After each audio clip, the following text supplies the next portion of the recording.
नमस्कार दोस्तों, संविधान के इस एपिसोड में आपका स्वागत है। आज हम इस चर्चा में पढ़ेंगे अर्ध अध्यादेशात्मक शासन प्रणाली। आखिर ये अर्ध अध्यादेशात्मक शासन प्रणाली है क्या? इसका स्वरूप कैसा है? हम लोगों ने अभी तक शक्ति के विभाजन के तौर पर देखा था कि एक संघात्मक व्यवस्था है और एक अध्यादेशात्मक व्यवस्था है, लेकिन अर्ध अध्यादेशात्मक व्यवस्था शासन प्रणाली ये क्या है? अर्ध अध्यादेशात्मक शासन प्रणाली अर्थात यह व्यवस्था फ्रांस और रूस में पाया जाता है। कहाँ पाया जाता है? फ्रांस और रूस में। अर्ध अध्यादेशात्मक व्यवस्था में राष्ट्रपति जनता के द्वारा प्रत्यक्ष रूप से निर्वाचित होता है। क्या होते हैं? जनता के द्वारा प्रत्यक्ष रूप से निर्वाचित होते हैं। नेक्स्ट है, राष्ट्रपति प्रधानमंत्री की नियुक्ति करता है। क्या करता है? राष्ट्रपति किसका नियुक्ति करता है? प्रधानमंत्री का। और राष्ट्रपति किसके द्वारा चुने जाते हैं? जनता के द्वारा प्रत्यक्ष रूप से।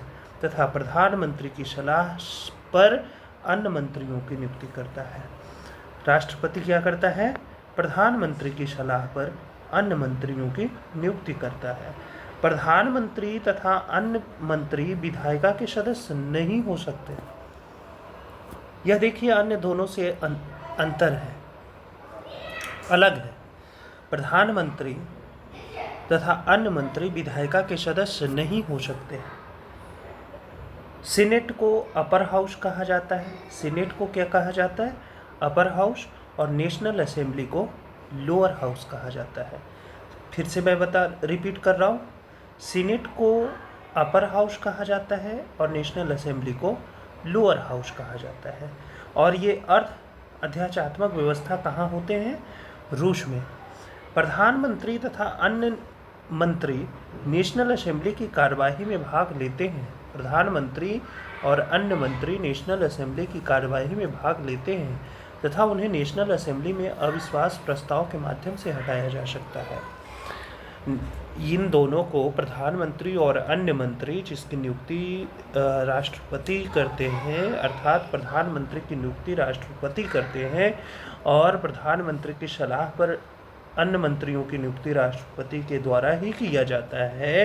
यह नेशनल असेंबली की कार्यवाही में भाग लेते हैं, ठीक है, और नेशनल असेंबली में अविश्वास प्रस्ताव पास करके अविश्वास प्रस्ताव के माध्यम से हटाया जाता है।